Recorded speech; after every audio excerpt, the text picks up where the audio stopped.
సిలువ తన మీద తనేమో కొండ మీద బోర్లుగా పడిపోయాడు. ఇలాగా తల మీద ఉన్న ఆ సిలువలో ఆ తల మీద ఉన్న ముళ్ళ కిరీటం ఏదైతే ఉందో ఆ ముళ్ళు కొన్ని కణతలలో గుండా దిగి వెళ్ళిపోయాయి.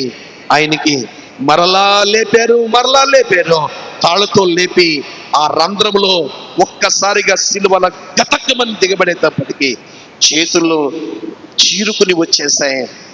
శరీరంలో కారుతున్న రక్తం, ఒకటి తక్కువ 40 కొరడా దెబ్బలు కొట్టబడి ఉంది. అప్పటికే వీధులమ్మటే సిలువను మోసుకుని వెళతా ఉంటే శరీరంలో అంతా ముళ్ళ కొరడాలతో కొట్టి వస్తూ ఉన్నారు. తలలోంచి కారుతున్న రక్తం, చేతులోంచి కారుతున్న రక్తం, కాళ్ళలోంచి కారుతున్న రక్తం, శరీరంలో నుంచి డొక్కలో పొడిచిన బల్లిపు పోట్లోంచి కారుతున్న రక్తం ఆ కల్వరి కొండ స్థలమంతా తడిపి వేసింది. దేవునికి మహిమ కలిగింది గాక. ఆ స్థలానికి వెళ్ళిన వారు ఆ రక్తము కారిన స్థలం మీద దొర్లి ఏరుస్తారు. ఇలాగా ఒక దేశము కాదు, ఒక ప్రాంతము కాదు, యేసు ప్రభు త్యాగము ఎరిగిన ప్రతివాడు, యెరూషలేము వెళ్ళిన ప్రతివాడు, అన్ని స్థలాలు చూసినా చూడకపోయినా కల్వరి కొండ యేసు క్రీస్తును సిలువ వేసిన స్థలానికి వెళ్ళకుండా ఎవడు కూడా తిరిగి రాడు. ఎందుకనంటే అక్కడ 4 పాఠాలు నేర్చుకుని వస్తాడు. ఎన్ని పాఠాలు? 4 పాఠాలు. ఏంటి ఆ పాఠాలు అని మనం ఆలోచన చేస్తే, ఒకటి హెబ్రీ పత్రిక 10వ అధ్యాయం, హెబ్రీ పత్రిక 10వ అధ్యాయం 19వ వాక్యం ఏమన్నాడు?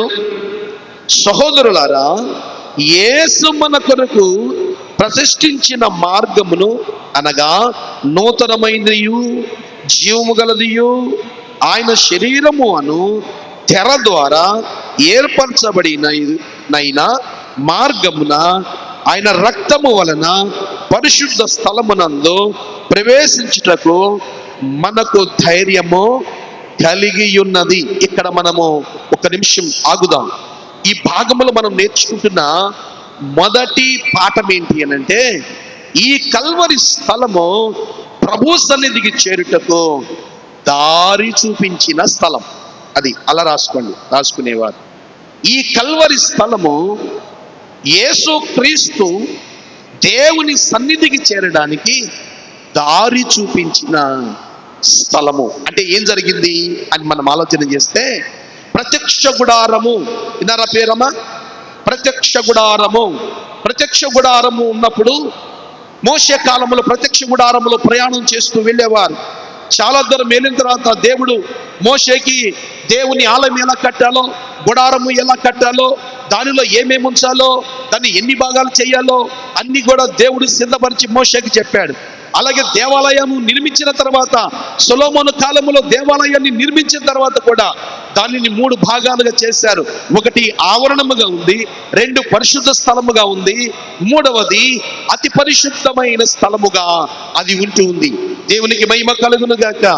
అయితే మనుషులందరూ ఎక్కడికి వెళ్తారు అని అంటే ఆవరణము వరకే వెళ్తారు. ఇదిగో నువ్వు కూర్చున్నావే ఈ దేవాలయంలో, నువ్వు బలిపీఠం దాకా వచ్చి కూర్చున్నావు కదా, ఈ బలిపీఠం దాకా వచ్చి కూర్చున్నావు కదా. ఆ దినాలలో అంత అవకాశం లేదు.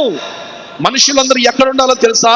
నువ్వు ఏ దేశం నుంచి వచ్చినా, ఏ ప్రాంతం నుంచి వచ్చినా నువ్వు దేవుని యొక్క ఆవరణములో మాత్రమే నువ్వు ఉండాలి. దైవజనుడైన యాజకుడు మాత్రమే పరిశుద్ధ స్థలములోనికి, అతి పరిశుద్ధమైన స్థలములోనికి అతడు వెళ్ళి దేవుని సన్నిధిలో అర్పణను అర్పిస్తూ వస్తూ ఉంటాడు. ఇది నియమం, ఇది కట్టడ. ఇందులో అతి పరిశుద్ధమైన స్థలములోనికి వెళ్ళడానికి ఒక తెర ఉంటది. అమ్మా ఏముంటది? ఒక తెర ఉంటది. ఆ తెర లోపల కెరూబులు ఉంటాయి. ఆ లోపల దేవుని బలిపీఠం ఉంటది. అక్కడ దేవుని ఆత్మ సంచరిస్తూ ఉంటది. అక్కడికి సామాన్యుడు వెళ్ళడానికి వీల్లేదు. ఇది ఎప్పటి వరకు అనంటే యేసు క్రీస్తు కాలము వచ్చే వరకు దేవుని ఆలయం అలాగే ఉంది. స్త్రీలు ఆలయంలోకి వెళ్ళడానికి లేదు. విశ్వాసులు దేవుని మందిరంలో పరిశుద్ధ స్థలంలోకి వెళ్ళడానికి లేదు. కేవలం యాజకుడికి మాత్రమే చెప్పాలి, యాజకుడే బలులు అర్పించాలి. ఇది క్రమం ఆ దినాలలో. కానీ యేసుక్రీస్తు వారిని తీసుకువెళ్ళి కలవరి సిలువలో ఆయనను సిలువ వేసి నిలబెట్టినప్పుడు ఆయన ఇంచుమించుగా మధ్యాహ్నము 3 గంటల సమయంలో ఆయన ప్రాణాలు కలవరి సిలువలో పోయినప్పుడు ఆకాశమంత నల్లగా మేఘాలు కమ్ముకుని వచ్చాయి. భయంకరమైన భూకంపం కలిగింది. సమాధులన్నీ తెరవబడ్డాయి. పరిశుద్ధులందరూ పైకి లేచేట్లు మనం చూస్తున్నాం. అంత భయంకరమైన భూకంపం జరిగినప్పుడు దేవాలయములో ఉన్న మధ్య తెర అడ్డముగా చినిగిపోయింది. దేవునికి స్తోత్రం. ఇప్పుడు ఏమంటున్నాడో తెలుసా? అడ్డ తెరగా ఉన్న నేను కల్వరి సిలువలో దేవునికి నేను మీకును ఉన్న అడ్డు తెర కల్వరి సిలువలో దాన్ని తొలగించి వేశాను. అడ్డతొరను తొలగించి వేశాను. ఇప్పుడు మానవుడికి ఉన్న యేసుక్రీస్తు సిలువలో చేసిన బలియాగమునకు, యేసుక్రీస్తు సిలువలో ఆయన మరణించిన మరణమునకు మనుషులు కలిగిన మేలేంటంటే దేవునితో డైరెక్ట్ గా ఆయనతో కలిసి సంభాషణ.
హల్లెలూయా.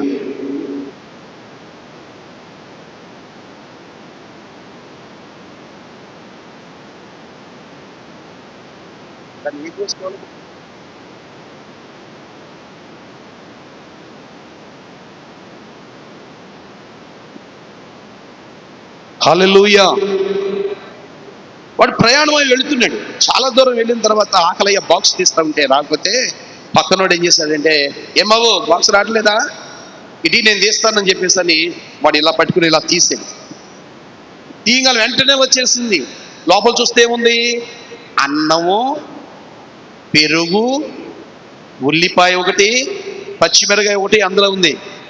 చూసి నవ్వేసి, రే అన్నం తింటే బలం ఏముందిరా ఇందులో, నేను చూడు చపాతి చపాతి ఏం తింటున్నాడంట, చపాతి. బాబు దీనికి అమ్మింగ్ ఎక్కువైపోయింది, చపాతి చపాతి తినరా నాకులాగా అని చెప్పేసి అని, రే ఇది అన్నం తింటున్నాడు రా, అన్నం తింటున్నాడు రా, మనం అందరం చపాతి తింటున్నాడు, అన్నం తింటాడు కానీ అందరు నవ్వేశారు. తీసి ఆ అన్నం తింటున్నాడు. తినేటప్పుడంటే వాచ్ అడ్డం పడిపోతుందంట. అది తీసుకోలేకపోతున్నాడు, ఎందుకంటే చేతిలో బాక్స్ ఉంది, ఇంకో చెయ్యేమో ఎంగిలితో ఉంది. ఉండు నేను తీస్తాను ఉండు అని చెప్పేసరని మళ్ళీ దాన్ని కూడా తీసాడు. తీసి వాచ్ చూపించరే, ఈ అన్నం తినేవాడు వాచ్ కూడా తీసుకోలేకపోతున్నాడు రా అని చెప్పేసి అని అందరూ ప్రతి చిన్నదానికి ఏడిపించేస్తా ఉన్నాడు, ఇసుకించేస్తా ఉన్నాడు. మనవాడిని కుదురుగా కూర్చోట్లా, ఎవడు రైడు నన్ను ఇసుకించేస్తున్నాడు, దీన్ని ఎలా తప్పించుకోవాలి వీడి గురించి అని చెప్పేసి అంటే వాడు అంటాడు, చపాతీ వాళ్ళ నేనెవరిని చపాతీ వాళ్ళ ఖానానై చపాతీ కావ్ అంటున్నాడు. మాట్లాడితే అదే అన్నాడు, వాడిని ఇసుకించేస్తున్నాడు. ఈయన ఎలా తప్పించుకోవాలని ఆలోచన చేసి ఆ పక్కన చైన్ ఉంటుంది కదా, అర్జెంటుగా లాగే చైన్ ఉంటుంది కదా, దాని దగ్గరికి వెళ్ళి వీడి నుంచుని అది అందనట్టు, అది గట్టిగా లాగితే రానట్టు వీడు వెళ్ళిపోయి ఇలాగ అంటున్నాడు. అప్పుడు కలిసి రే ఖానా ఖా, నీకు బలం ఉండదు, నా దగ్గర చపాతీ బలం ఉంది అని చెప్పి వెళ్ళి అది గట్టిగా లాగేసి ట్రైన్ ఆగిపోయి పోలీసులు వచ్చింది. ఎవడరా లాగాడు అని అంటే, చపాతీ వాళ్ళ అన్నారు అక్కడ ఉన్న వాళ్ళందరూ. ఎవడంట చపాతీ వాళ్ళ అన్నంగా పోలీసులు అనేసుకుపోయారు. పోయేటప్పుడు వీడు అంటాడు, చపాతీ దీన్ని కండబలం పెంచావు కానీ బుద్ధి బలం లేదురా నీకు, అందుకని నేను ఖానా ఖాయి అన్నం తిని నేనేం పెంచాను, బుద్ధి బలం పెంచాను అని అంటాడు. ఎందుకు ఈ స్టోరీ మనం వినాలి అని అంటే, మనుష్యులు ఈ లోక సంబంధమైన బలము చేత, ఈ లోక సంబంధమైన జ్ఞానము చేత మోక్ష మార్గానికి ఎలా వెళ్ళాలని ఆలోచిస్తున్నారు. కానీ మనుషులందరి కొరకు 2026 సంవత్సరాల క్రితము దేవుడే మానవుడికి ఈ లోకానికి వచ్చి కల్వరి శిలువలో కార్చిన ఆ రక్తము చేత పాప విమోచన కలిగి మోక్షానికి మంచి మార్గాన్ని సిద్ధపరిచారని జ్ఞానము లేకుండా బ్రతుకుతూ ఉన్నారు. అందుకే ఇక్కడ కూర్చున్న మీ అందరితో నా ప్రభు అయిన యేసయ్య సూటిగా మాట్లాడునుగాక. హల్లెలూయా హల్లెలూయా. అందుకనే యోహాను సువార్త 10వ అధ్యాయము 8-9 వాక్యాల్లో మాట్లాడతాడు, గొర్రెల పోవు ద్వారము నేనే ద్వారమును, నా ద్వారా తప్ప ఎవడైనా లోపల ప్రవేశించిన ఎడల వాడు రక్షించబడిన వాడై లోపలికి పోవచ్చు, బయటికి వచ్చుచు మేత మేయుచుండును. హల్లెలూయా హల్లెలూయా. మీతో దేవుడు మాట్లాడుతున్న మాట, కల్వరి శిలువ యొక్క, కల్వరి కొండ యొక్క అనుభవం ఏంటంటే, దేవుని కొరకు మనల్ని మార్గాన్ని, యేసు దేవుడి దగ్గరికి వెళ్ళడానికి, పరలోకం వెళ్ళడానికి, మోక్షం వెళ్ళడానికి, దేవుని బలిపీఠం దగ్గరికి వెళ్ళడానికి దేవుడు తెరిచిన ద్వారము కల్వరి స్థలము. హల్లెలూయా హల్లెలూయా. తర్వాత రెండో విషయం మాట్లాడతాడు, రోమాపత్రిక 3వ అధ్యాయం 26వ వాక్యంలో, కల్వరి స్థలము మన కొరకు బలి అర్పించబడిన స్థలం. ఏంటమ్మా కల్వరి స్థలం ఏంటి? మన కొరకు బలి అర్పించబడిన స్థలము. రోమపత్రిక 3:26లో ఈ విధంగా మాట్లాడతాడు, క్రీస్తు రక్తమందలి విశ్వాసము ద్వారా ఆయన మనకు కరుణాధారముగా బయలుపరచెను అంటాడు. కల్వరి శిలువ ఏం నేర్పింది మనకి? కల్వరి కొండ యొక్క స్థలం ఏమి నేర్పింది? దేవుని బలియాగము. ఎవరి కొరకు అమ్మ? ఎవరి కొరకు? నశించిపోతున్న మనందరి కొరకు బలి అయిపోయిన స్థలం అది, కలవరి కొండ యొక్క స్థలము. ఎవరైనా ఆయన సిలువ వేశారా అనంటే ఆయనకై ఆయన కలవరి సిలువలో బలి అయ్యాడు తప్ప ఎవరు కూడా బలి అర్పించడానికి యోగ్యులు కాదు. ఈ మధ్య కాలంలో చాలా మంది 3 మేకులు పీక్కోలేనోడు దేవుడు అయ్యాడా అన్నారా లేదా? ఏమా మీరందరూ కూడా ఫోన్లు చూస్తారమ్మా? అందులో ఎప్పుడైనా ఈ వీడియో వచ్చిందా? 3 మేకులు పీక్కోలేనోడు మిమ్మల్ని ఎలా రక్షిస్తాడు అనని. నేనంటాను, 3 మేకులు పీక్కోవడానికి ఆయన రాలేదు. 3 మేకుల మీద వేలాడి చనిపోవడానికి ఆయన లోకానికి దిగి వచ్చి, దేవునికి స్తోత్రం. పీక్కోవడానికి వచ్చాడు ఆయన? పీక్కోవడానికి వచ్చాడు ఆయన? లేదే. కలవరి సిలువలో ఆయన 3 మేకుల మీద వేలాడి చనిపోవడానికి దిగి వచ్చిన దేవుడై ఉన్నాడు. నేనంటాను, ఈ రోజుల్లోనే కాదు, ఆ రోజుల్లో కూడా సేమ్ ఇలాంటి బ్యాచ్ ఉంది.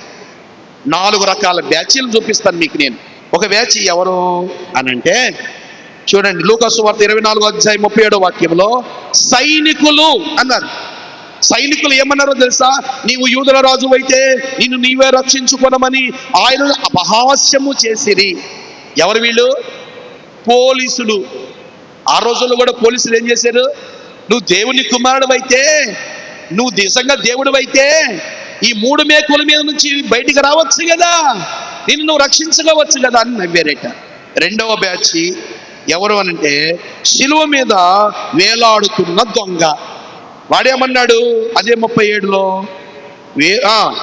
వేలాడవేయబడిన ఆ నేరస్తులలో ఒకడు ఆయనను దూషించుచు, నీవు క్రీస్తువు కదా, నిన్ను నీవు రక్షించుకున్నామని మమ్మల్ని కూడా రక్షించమని చెప్పాను. ఇది కూడా హేళనే. నువ్వు దేవుని కుమారుడు అయితే నిన్ను రక్షించుకుని మమ్మల్ని కూడా రక్షించుకోవచ్చు కదా. మరి మూడో బ్యాచ్ ఎవరు అనంటే అధికారులు, గవర్నమెంట్. హలో, శిలువ మీద ఏలాడుతున్న యేసయ్యని గవర్నమెంట్ అధికారం, ప్రభుత్వం ఏమందో తెలుసా? 35వ వచనం చూడండి. ప్రజలు నిలవబడి చూచుచుండిరి, అధికారులను, వీడు ఇతరులను రక్షించెను, వీడు దేవుడు ఏర్పరచుకున్న క్రీస్తు అయిన ఎడల తనను తాను రక్షించుకున్నని అపహాసించిరి. ఎవరండి వీళ్ళు? గవర్నమెంట్. ఎవరండి వీళ్ళు? ఈనాడు కొంత చాలా మందిరాలు కోల్చబడి, చాలా సంఘాలు పాడు చేయబడి, చాలా మంది దైవ సేవకుని కొట్టబడి, చంపబడి, నరకబడి, పొడవబడి దయనీయమైన స్థితిలో ఈ రోజునే కాదు ఆ రోజుల్లో కూడా జరిగింది. యేసు కాలంలో అధికారులట అపహాస్యము చేస్తున్నారట. ఇది 3వ బ్యాచ్. 4వ బ్యాచ్ ఎవరో తెలుసా అండి? రోడ్డు మీద వెళుతూ వస్తున్న వాళ్ళు. ఎవరండి? మార్కు సువార్తలో ఉంటుంది ఈ మాట. మార్కు సువార్త 15:29 వాక్యంలో రోడ్డు వెంట వెళ్ళేవాళ్ళు, వచ్చేవాళ్ళు యేసు ప్రభు శిలువ మీద వేలాడుతూ ఉంటే, దేవుడు అద్భుతాలు చేసి చూసి, ఆశ్చర్యకార్యాలు చేసి చూసి, చనిపోయిన వాడిని లేపింది చూసి, దెయ్యాలను వెళ్ళగొట్టడం చూసిన వాళ్ళు, అయ్యో అతడు దేవుడు కాకపోతే ఇవన్నీ చేస్తాడని అనుకోకుండా వెళుతూ ఉన్నవాళ్ళు, వచ్చేవాళ్ళు పకపకా నవ్వుతూ, నువ్వు దేవుని కుమారుడువా, దేవుని కుమారుడు అయితే దిగి రావచ్చు కదా, నిన్ను రక్షించుకోవచ్చు కదా అని పకాపక నవ్వుతూ అపహాస్యము చేశారట. ఈ రోజుల్లోనే క్రైస్తవ్యానికి శ్రమ వచ్చిందని మీరు అనుకుంటున్నారు, కానీ ఆ రోజుల్లో యేసుక్రీస్తు కాలంలోనే ఈ బ్యాచ్లన్నీ ఉన్నాయి. అది మీరు మర్చిపోవడానికి వీలు లేదు. అందుకని నేను అంటున్నాను, యేసుక్రీస్తు మేకులు పీక్కోవడానికి రాలేదు. యేసుక్రీస్తు తల మీద ఉన్న ముళ్ళ కిరీటం తీసుకోవడానికి రాలేదు. యేసుక్రీస్తు శరీరంలో ఉన్న ఆ గాయాలన్నీ మానుకోవడానికి రాలేదు. గాయాలు పాలవడానికి యేసయ్య వచ్చాడు ఇక్కడికి. హల్లెలూయా. ఆ గాయాలలోనే నిన్ను నన్ను కట్టడానికి వచ్చాడు ఆయన, నిన్ను నన్ను దాయడానికి వచ్చాడు ఆయన. అందుకే కల్వరి స్థలమును చూసిన ప్రతిసారి మనం నేర్చుకోవాల్సిన రెండో పాఠం ఏంటంటే, ఈ కల్వరి స్థలమే యేసుక్రీస్తు నా కొరకు బలి అవ్వడానికి కారణమైంది. ఏంటమ్మా? ఈ కల్వరి స్థలమే నా కొరకై ఆయన బలి అవ్వడానికి సిద్ధపరచబడిన స్థలం, కల్వరి స్థలం. అందుకే నీ కన్నీటి ప్రార్థన, మోకాళ్ళ ప్రార్థన కలవరి కొండ దగ్గర జరగాలి. కలవరి కొండ స్వరూపముగా ఉన్న దేవుని బలిపీఠమే దేవుని కలవరి కొండ. యేసయ్య శక్తి కలిగిన స్థలమే దేవుని యొక్క బలిపీఠం. దేవునికి మహిమ కలుగును గాక. హల్లెలూయా, హల్లెలూయా. నీకేం కలిగి ఉండాలి అని అంటే ప్రతి కుటుంబము కలువరి కొండ అనుభవం కలిగి ఉండాలి, కలువరి స్థలం అనుభవం కలిగి ఉండాలి. చాలా కుటుంబాల్లో అవగాహన లేని జీవితాలు, యేసయ్య ప్రేమ గురించి తెలియదు, బైబిల్ చదవరు, దేవుని మీద విశ్వాసం ఉండదు, భక్తి జీవితం ఉండదు. కానీ బైబిల్ పట్టుకుని మాత్రం దేవాలయానికి వస్తాడు, దేవుని దగ్గర అద్భుతాలు పొందాలనుకుంటూ ఉంటారు. అది ఎలాంటి ఒక కుటుంబాలు తెలుసా? కురస అయిన కుటుంబాలు. అంటే సంపూర్ణమైన విశ్వాసం ఉండదు వాళ్ళ దగ్గర. వాళ్ళ విశ్వాసం చాలా కురసగా ఉంటుంది. ఎందుకు పాస్టర్ గారు ఈ మాట చెప్పారు అని అంటే, సమాధానం లేని ఒక కుటుంబం. ఏంటమ్మా మాట చెప్పండి? ఏ కుటుంబం? సమాధానం లేని ఒక కుటుంబం. భార్యాభర్తలకి సమాధానం ఉండదు, పిల్లలకినో తల్లిదండ్రులకి సమాధానం ఉండదు, అన్నలకి తమ్ముళ్ళకి సమాధానం ఉండదు. భార్యాభర్తలు ఒకే ఇంట్లో ఉంటున్నారు కానీ మాట్లాడుకోవట్లేదంట వాళ్ళు. అప్పుడు గోడ వైపు తిరిగి అంటున్నాడట, ఇదిగో పండక్కి మీ అందరికీ బట్టలు కొన్నాను, నాకు మాత్రం ఇంట్లో ఎప్పుడో పడేసిన ప్యాంటు మొక్క ఒకటి తీసుకెళ్ళి కుట్టించుకున్నా. కానీ నా ప్యాంటు ఆడు ఏం చేశాడు? 2 అంగుళాలు ఎక్కువ కుట్టాడు. నేను సాయంత్రం ఇంటికి వచ్చే లోపల ఏం చేయాలి? ఆ 2 అంగుళాలు, వింటున్నారా? 2 అంగుళాలు సరి చేసుకుని రావాలి, లేకపోతే మీ అంత చూస్తానని వెళ్ళిపోయాడు. భార్య అనుకుంటుంది, నాతో మాట్లాడకపోయినా మా ఆయన ఏం చేశాడు? నాకు బట్టలు కొన్నాడు, కాబట్టి నేనేం చేయాలి? షాపు తీసుకెళ్ళి 2 అంగుళాలు కట్ చేసుకుని తీసుకొచ్చి ఆ సోఫాలో పడేసింది. కొడుకు కాలేజీకి వెళ్ళాడు. కాలేజీలో వాలీబాల్ ఆడేటప్పుడు స్నేహితులు అంటున్నారు, బట్టలు ఎవరు కొన్నారు? చాలా బాగున్నాయిరా, పండగ బట్టలు నీ అనగానే మళ్ళీ నాన్న గుర్తొచ్చాడు. మళ్ళీ వస్తున్నాను ఉన్నారా? మా అమ్మ మా నాన్న మాట వినదు, మా నాయనమ్మ మా నాన్న మాట వినదు, నేనన్నా వినకపోతే బాగోదని చెప్పి వెళ్ళి ఆ సోఫాలో ఉన్న ప్యాంటు తీసుకుని వెళ్ళి 2 అంగుళాలు కట్ చేసుకుని తీసుకొచ్చి ఆ సోఫాలో పడేసాడు. హై స్కూల్లో ఉన్న వాళ్ళ చెల్లి బట్టలు చూసి చాలా మంది అన్నారట, సూపర్గా ఉన్నాయి నీ బట్టలు, ఎవరు కొన్నారు అని అనగానే మళ్ళీ వాళ్ళ నాన్న గుర్తొచ్చాడు. అరే మా తమ్ముడు మా అన్నయ్య మా నాన్న మాట వినడు, మా అమ్మ మా నాన్న మాట, నేనన్నా వినకపోతే బాగోదు అని వెళ్ళి ఆ ప్యాంటు తీసుకెళ్ళి 2 అంగుళాలు కట్ చేసుకుని తీసుకొచ్చి పెట్టింది. ఇవన్నీ పక్కన వదిలిపెట్టేసి వాళ్ళ అమ్మ, ఎవరో అయ్యగారు వాళ్ళ అమ్మ, నా కోడలు ఎంత భయంకరాలనుకుంటున్నా, రాక్షసేది, మొగుడు మాట వినదో, నేనన్నా వినకపోతే బాగోదు అని వెళ్ళి ఆ సోఫాలో ఉన్న అక్కడ తీసుకెళ్ళి అంటుందండి, బాబు 2 అంగుళాలు కట్ చేయి. అది అప్పటికి ఎంత ఉంది? అమ్మ మీ అబ్బాయి ఎంత ఎత్తుంటాడు? ఈ కనవసరం అయ్యా, నీ 2 అంగుళాలు కట్ చేయి. అంతే, ముక్క కట్ చేసి ఆడ పెట్టేసాడు. సాయంత్రం ఇంటికి రాగానే, ప్యాంట్ కట్ చేశారా? కట్ చేశాను. అందరూ ఒకేసారి చెప్పారు. తీర్చొస్తే ఎంత ఉన్నది? నిక్కరైపోయింది. ఏడ్రా ఈ జీవితం, 2 అంగుళాలు కదా కట్ చేయమన్నాను అని అంటే, ఎవడు 2 అంగుళాలు వాడు? దాని అర్థం ఏంటో తెలుసా? ప్రతి ఒక్కడి విశ్వాస జీవితం అలా కురసగా ఉన్నప్పుడు కల్వరి శిలువలో యేసయ్య చేసిన త్యాగం విలువ తెలియదు. ఎవరిని యేసు ప్రభు సంపూర్ణంగా అనుసరిస్తారు, ఎవరు యేసు ప్రభుని సంపూర్ణంగా వెంబడిస్తారు, ఎవరు సంపూర్ణంగా యేసుక్రీస్తు రక్తములో కడగబడతారు, ఎవరు పునాదులు కలిగిన పట్టణం కొరకు ఎదురు చూస్తారో వారే పరిపూర్ణులు, సంపూర్ణమైన క్రైస్తవులుగా మార్చబడతారు. దేవునికి స్తోత్రం కలుగును గాక. కల్వరి స్థలము దేవునితో సమాధాన పరిచే స్థలం.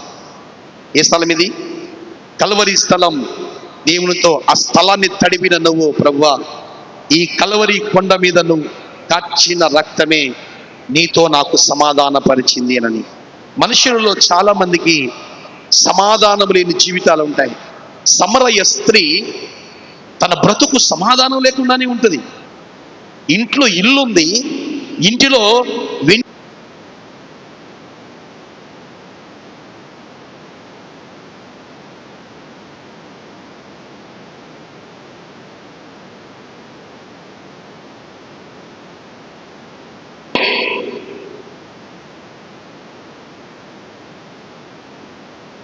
సమరయ స్త్రీకి అందమైన బిల్డింగ్ ఉంది.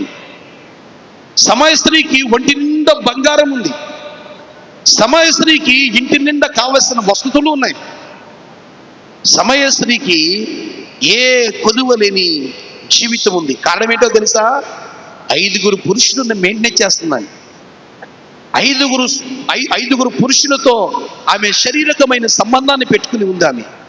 అందుకని ఆ పురుషులు ఏం చేస్తున్నారంటే ఆమెకి ఏమీ కొదువు కాకుండా సమృద్ధిగా చూస్తూ ఉన్నారు ఆమెని. కానీ మనకులాగా కుళాయిలు లేవుగా ఆ రోజుల్లో, మనకులాగా బోరు బావులు లేవుగా.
హల్లెలూయా. ఒక రోజున ఒక వ్యక్తి తీసుకురాబడ్డాడు. యేసయ్య ఒక ఇంటిలో ఉన్నాడు. ఆ ఇల్లంతా మనుషులతో నిండిపోయి ఉంది. యేసు ప్రభు దగ్గరికి పక్షవాతం కలిగిన వాడిని తీసుకువెళ్ళాలనుకున్నారు. అవకాశం లేకుండా పోయింది. కానీ ఏం చేశారో తెలుసా? ఇంటి మీదకి ఎక్కి పెంకులన్నీ లాగివేసి 4 చెంగులతో పక్షవాతం కలిగిన వాడిని యేసయ్య దగ్గర దింపేశారు. యేసు ప్రభు ఏమన్నాడో తెలుసా?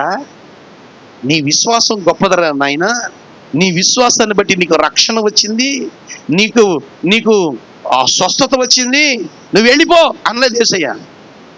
అక్కడ రాయబడి ఉన్నమాట, నీ పాపములు క్షమించబడ్డాయి, నీ పరుపెత్తుకుని నడమన్నాడు. దేవునికి స్తోత్రం చెప్పండి. రోగం ఎందుకు వచ్చింది వాడికి? రోగం ఎందుకు వచ్చింది? పాపము వలన. పాపానికి జీతము మరణం అని రాయబడింది. చాలా మంది బైబిల్ చదివే ఉంటారు మీరంతా కూడా. నేను మీతో చెబుతున్నాను దేవుని పిల్లారా, పాపము మనుషులకు రోగాలు తెచ్చి పెడుతుంది. పాపము మనుషుల మీదకి దెయ్యాలకు అధికారం ఇస్తుంది. పాపము నరకానికి తీసుకుని వెళ్ళబడుతుంది. పాపము మనుషులను ఒంటరి వారిని చేస్తుంది. కానీ ఆ పాపమే సమాధానం లేని జీవితాన్ని కుటుంబంలో తెచ్చిపెడుతుంది. కానీ యేసయ్య కలవరి శిలువలో కార్చిన రక్తం మనుషులకు పాపము నుంచి విముక్తి కలగజేసి సమాధానము తెచ్చిపెడతా ఉంది. హల్లెలూయా. ఏ జీవితం అంట? లోకంలో ఎన్నో జయాలు చూశాను నేనింతకాలం, అయినను ఎందుకు నెమ్మది లేదు, అయినను ఎందుకు నెమ్మది లేదు, సమాధానం కొదువాయేనో యేసయ్యా, సమాధానం కొదువాయేనో, ఆధారం నీవే నయ్యా, నాకు ఆధారం నీవే నయ్యా. కాలం మారినా కష్టాలు తీరినా కారణం నీవేనయ్యా యేసయ్యా, కారణం నీవేనయ్యా, ఆధారం నీవేనయ్యా, నాకు ఆధారం నీవేనయ్యా. హల్లెలూయా. ఏమున్నాయంట ఈయన దగ్గర? రాహాబు దగ్గర ఏమున్నాయి? రాహాబుకి ప్రాకారం మీద పెద్ద ఇల్లుందట. ఎరుకో ప్రాకారం మీద చాలా పెద్ద ఇల్లుందట. ఆమె దగ్గర కొద్దివేమీ లేదు. వెండి ఉంది, బంగారం ఉంది, చాలా మంది పనివారు ఉన్నారు, అన్నీ ఉన్నాయి. ఏసీ రూమ్ ఉంది, అందులో డబుల్ కాట్ మంచాలు ఉన్నాయి, ఆమెకి లోపల కావాల్సినవన్నీ సిద్ధపాటు ఉన్నాయి. ఏమి లేవు తెలుసా? సమాధానం లేదు. ఎందుకో తెలుసా? సైన్యములకు అధిపతి అయిన యెహోవా, ఆయన సైన్యము ఎరుగో పట్టణాన్ని నాశనం చేయడానికి రాబోతా ఉన్నారు. ఇది ఆమె జీవితంలో ఉన్నది. కానీ ఆమె ఏమంటుందో తెలుసా? ఇదిగో మీకు చేసిన సహాయానికి నా కుటుంబం అంతా రక్షించబడాలి బాబు.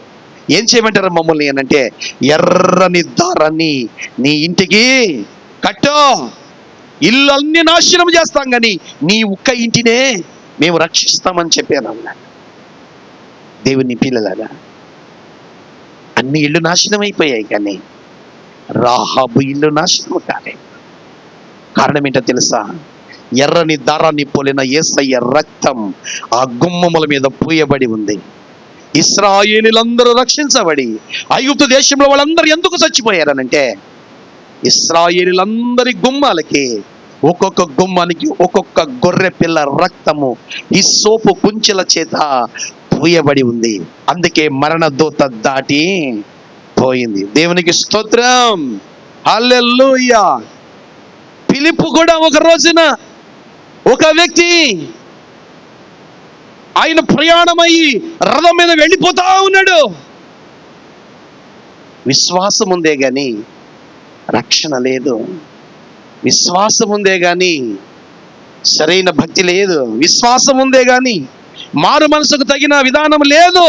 అందుకే ఫిలిప్పు పరిగెత్తుకుంటూ వెళ్ళి ఆ వెళుతున్న వ్యక్తి దగ్గరికి వెళ్ళి అంటాడు, ఇదిగో నువ్వేం చదువుతున్నావో నీకు తెలుసా అన్నాడు.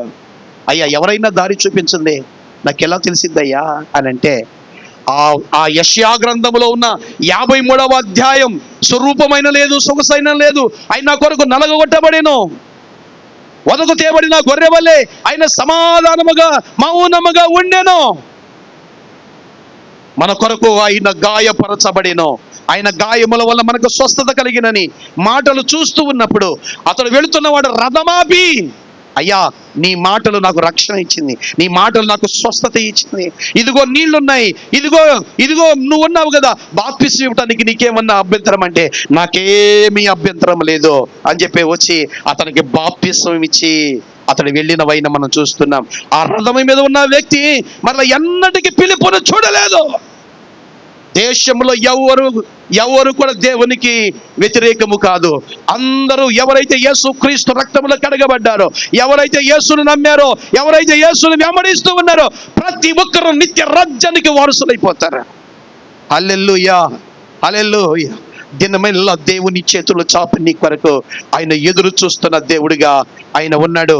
అందుకే నేను అంటున్నాను, దేవుని పిల్లలారా, ఆయన సమాధాన పరిచే దేవుడు. అందుకే శరణు శరణు శరణు శరణు శరణు శరణు నా ప్రభువా. ఎవరు పాడుతున్నారు ఈ పాట? ఒక భక్తుడు పాడుతూ ఉన్న పాట. ఏమని పాడుతూ ఉన్నాడు?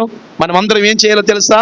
ఆ కల్వరి కొండ మీదకి వెళ్ళి యేసు పాదాల దగ్గరికి వెళ్ళి, ప్రభువా నీ రక్తముతో నన్ను కడుగు నాయనా, నీ శరణము తప్ప వేరే శరణము నా జీవితానికి, నా బ్రతుకుకి లేదు ప్రభువా, సహాయం చేయమని అడగగలిగితే కల్వరిలో కచ్చిన రక్తము నీ మీద ప్రోక్షించడానికి నా ప్రభు అయిన యేసయ్య సంసిద్ధంగా ఉన్నాడు. పాడదాం ఈ పాట.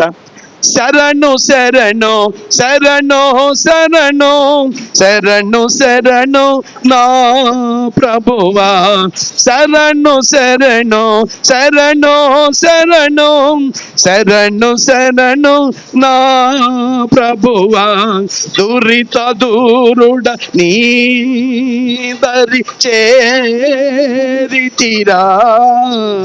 నీ దురిత దూరుడ నీ దరి చేరితిరా, నీ సిలువే నాసరా నాయనూరా, సిలువయందే ముక్తి బలము చూచితిరా, నీ సిలువయందే ముక్తి బలము చూచితిరా, నీ సిలువే నాసరా నాయనూరా. శరణు శరణు. పాడదామా, అందరం పాడదామా? శరణు శరణు శరణు శరణు శరణు శరణు నా ప్రభువా. హల్లెలూయా, హల్లెలూయా. దేవునికి స్తోత్రం. ఏమని అడగాలి మనం?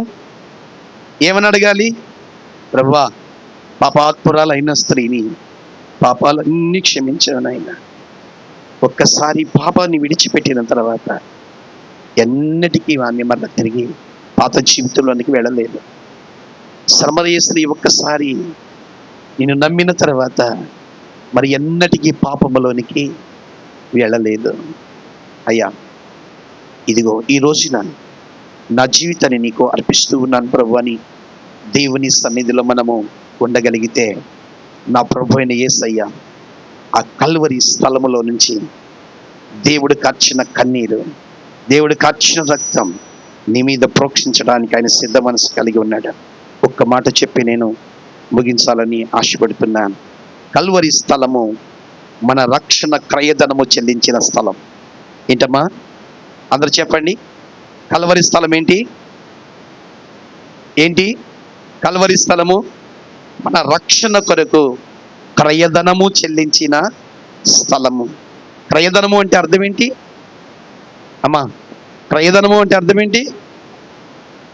క్రయధనము అంటే అర్థం ఏంటి? ఒక అవసరం కొరకు చెల్లించిన వెల. అది బంగారం కావచ్చు, వెండి కావచ్చు, రక్తం కావచ్చు, మనుషులు కావచ్చు, ధనము కావచ్చు. క్రయధనము అని అంటే ఒక అవసరం కొరకు చెల్లించిన. మరి యేసయ్య దేని కొరకు ఆయన క్రయధనము చెల్లించాడు అనంటే, ఇదిగో ఇందాకన్నానే ఫిలసఫర్ దేవుని ప్రేమ లేదని అగ్నిగుండంలో పడ్డాడే, అలాంటి అగ్నిగుండంలో ఈ కృపాసువార్త ప్రార్థన మందిరంలో కూర్చున్న మీరు ఎవరు కూడా వెళ్లకుండా నిత్య రాజ్యము, పరలోక రాజ్యము, దేవదూతల సంచరించు రాజ్యము, ఇదిగో 24 పెద్దల సంచరించు రాజ్యము, గొర్రె పిల్ల సంచరించు రాజ్యము, సైన్యములకు అధిపతి అయిన యెహోవా సంచరించు ఆ రాజ్యములో నీవు నేను తరాలు యుగాలు ఉండాలని యేసుక్రీస్తు క్రయధనము చెల్లించాడు మనందరి కొరకు. ఏం చెల్లించాడు? 3 చెల్లించాడు. ఒకటి ఏంటో తెలుసా? ఆయన యొక్క శరీరము. అవునమ్మా? ఏం చెల్లించాడు?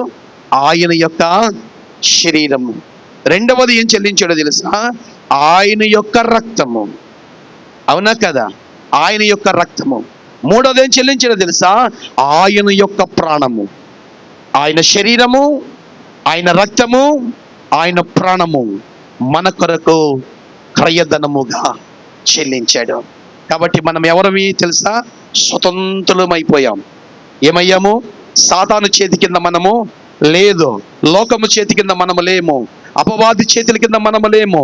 ఎందుకంటే మనందరి పాపముల కొరకు ఆయన క్రయధనము చెల్లించేశాడు. కాబట్టి మళ్ళా నువ్వు ఆ పాపములోనికి వెళ్ళొద్దు, ఆ కాడి కిందకు నువ్వు వెళ్ళొద్దు, ఆ చీకటిలందుకు నువ్వు వెళ్ళొద్దు, అలాంటి స్నేహాలు నువ్వు చేయొద్దు. నా ప్రభు అయిన యేసయ్య పరిశుద్ధుడు గనుక పరిశుద్ధులతో మన సహవాసం చేద్దాం. మన యేసయ్య నీతిమంతుడు గనుక నీతిమంతులతో సహవాసం చేద్దాం. మన యేసయ్య రక్తం మన కొరకు చిందించాడు గనుక ఆ రక్తంలో కడగబడిన వారితో మన సహవాసం చేద్దాం. విలియం కేరీ తెలుసా మీకు? William Carey, doctor William Carey England దేశం నుంచి 3 పిల్లలను తీసుకుని, భార్యను తీసుకుని వచ్చాడు. ఎక్కడికి? భారతదేశం వచ్చాడు. ఇక్కడ నీరు పడలేదు, గాలి పడలేదు, ఆహారం పడలేదు. ఒక పిల్లవాడు చచ్చిపోతే ఆ పిల్లవాడిని పాతేయటానికి ఎవరో రాలేదు. ఒక్కడే చేతుల మీద తీసుకుని వెళ్ళి పిల్లవాడిని పాతి పెట్టి వచ్చాడు. కొద్ది దినాలు పోయిన తర్వాత రెండోవాడు చచ్చిపోయాడు. ఆ పిల్లవాడిని తండ్రి తన చేతుల్లో తీసుకెళ్లి పాతి పెట్టి వచ్చాడు. 3వ పిల్లవాడు చచ్చిపోయాడు. 3వ పిల్లను కూడా పాతి పెట్టి వచ్చాడు. 3 పిల్లలు కళ్ళ ముందల చచ్చిపోయిన భార్య పిచ్చిదైపోయింది. పిచ్చిదైపోయి నేను కూడా చచ్చిపోతే బాగుండు అనుకుంది. ఆ మెంటలు ఎక్కేసి ఒంటి మీద బట్టలు కూడా వేసుకోవటం, తిండి కూడా తినటం చేతగా ఒక రోజున ఆమె కూడా చచ్చిపోయింది. అదే చేతులతో తీసుకువెళ్ళి విలియం కేరీ భూమిలో పాతి పెట్టాడు. భారతదేశపు ప్రజలు నమ్మించి మోసం చేసి విలియం కేరీ డబ్బులు ఆస్తి కొట్టేశారు. డబ్బులు పోయాయి, భార్య చనిపోయింది, పిల్లలు ముగ్గురు కూడా చనిపోయారు. ఎందుకు నాకు ఈ బ్రతుకు? మరలా తిరిగి నా దేశానికి, ఇంగ్లాండ్ దేశానికి వెళ్ళిపోయి నా చెప్పులు నేను కుట్టుకుంటే బాగుండు, నా కుల వృత్తి నేను చేసుకుంటే బాగుండు, ఎందుకు నాకు ఈ బ్రతుకు అనని వెనక్కి తిరిగి వెళ్ళిపోతే ఎవరు ఏం చేసేవారు కాదు ప్రియులారా. కానీ ఏమనుకున్నానో తెలుసా?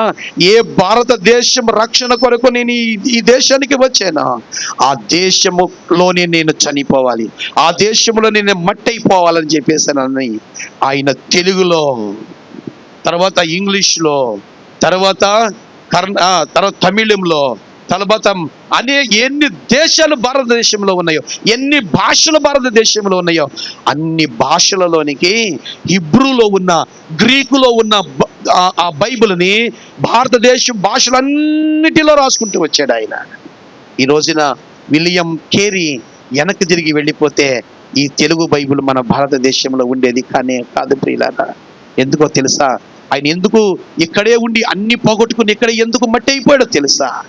యేసయ్య కలవలలో కాచిన ఆ రక్తపు విలువ ఆయనకు తెలుసు కాబట్టి, ఆ రక్షణ విలువ అతనికి తెలుసు కాబట్టి, భారతదేశంలో మనుషులు నశించిపోతున్నారు కనుక వారి కొరకు నా జీవితాన్ని పణంగా పెట్టాలనుకున్నాడు కనుక హడ్సన్ టేలర్ అనే ఒక దైవజనుడు ఆఫ్రికా దేశం రక్షణ కొరకు తన భార్యతో కూడా, పెళ్ళైన కొత్తలోనే భార్యను తీసుకుని ఆయన ఆఫ్రికా దేశానికి వెళ్ళి నరమాంస భక్షకుల మధ్యలో సువార్త చేస్తూ తన కళ్ళ ముందర తన భార్యని కట్టివేసి చంపేసి కాల్చుకుని తన కళ్ళ ముందర తింటుంటే ప్రాణం విలవిలలాడిపోయింది. కానీ భార్య పోయినా పర్వాలేదు, ఆఫ్రికా దేశం యేసుక్రీస్తు కోసం కావాలి అని ఆశపడ్డాడు హడ్సన్ టేలర్. చివరికి అతడు ఆఫ్రికా దేశమంతా కూడా యేసుక్రీస్తు కొరకు రక్షించాడు. స్తోత్రం చెప్పండి. అతడు అక్కడే చచ్చిపోతే ఆయన దేశస్థులు వచ్చి మా హడ్సన్ టేలర్ శవాన్ని మాకు ఇవ్వండి అని వాళ్ళు మూట కట్టుకుని తీసుకుని వెళుతూ ఉంటే ఆఫ్రికా దేశంలో ఉన్న చాలా మంది ప్రజలు ఆయన గుండె మా కొరకే కొట్టుకుంది, ఆయన బ్రతుకు మా కొరకే బ్రతికాడు, ఆయన జీవితం మా కొరకే జీవించాడు, మమ్మల్ని రక్షించాలన్న ఆతృత తప్ప ఆయన హృదయంలో మరొకటి లేదు కనుక ఆయన శవం మొత్తాన్ని తీసుకుని వెళ్ళిపోండి, కానీ ఆయన గుండె మాత్రం మా ప్రాంతంలోనే పాతి పెట్టబడాలన్నారు వాళ్ళు. స్తోత్రం, హల్లెలూయా. ఆఫ్రికా కోసం తప్పించబడిన హడ్సన్ టేలర్ గుండెను ఆఫ్రికా దేశంలోనే పాతి పెట్టబడ్డారు. ఎందుకు అంత సమర్పణ తెలుసా? ఆయన యేసు క్రీస్తు కల్వరిలో కాచిన రక్తపు విలువ తెలిసిన వాడు గనక. ఈ రోజున ఇక్కడ కూర్చున్న మీ అందరితో నేను బ్రతిమలాడి చెప్తున్నా, నేను ఎంతకాలం బ్రతుకుంటానో కూడా నాకు తెలియదు, కానీ యేసు క్రీస్తు యొక్క కల్వరి యొక్క అనుభవం, యేసు క్రీస్తు కల్వరి కొండ యొక్క అనుభవం, ఆయన రక్తపు అనుభవం, ఆయన త్యాగము యొక్క జీవితం ఈ రోజున మీకు బోధిస్తూ ఉన్నాను. మీరు లోకములో అపవాదితో, సాతానుతో, లోకముతో సహవాసం చేయక క్రీస్తు యేసు అడుగు జాడల్లో ఉంటూ యేసునే స్నేహితుడిగా చేసుకుని మీ పరిశుద్ధమైన జీవితాన్ని కాపాడుకోగలిగితే నా ప్రభు అయిన యేసయ్య ఒక దినాన మధ్యాకాశానికి వచ్చినప్పుడు నిన్ను ఎత్తుకుని పోగలడు. ఆయన మహిమ కలిగిన సింహాసనం మీద కూర్చోబెట్టగలడు. ఆయన కలవరి శిలువలో ఉన్నప్పుడు అందరూ నవ్వారేమో కానీ నవ్విన ప్రతి వాడు రేపు రొమ్ము కొట్టుకునే రోజు రాబోతా ఉంది. కానీ నువ్వు మాత్రం ప్రశాంతంగా సమాధానం కలిగి యేసయ్య రొమ్మున ఆనుకునే రోజు రాబోతా ఉంది. వాళ్ళేమో రొమ్ము కొట్టుకుంటారు, నువ్వేమైనా రొమ్మున ఆనుకుని ఉంటావా? ఏది కావాలి నీకు? ఏది కావాలి? రొమ్మున ఆనుకుంటావా, రొమ్ము కొట్టుకుంటావా? రొమ్మున ఆనుకునే వ్యక్తివైతే ఇప్పుడే మోకాళ్ళే దేవుని సన్నిధిలో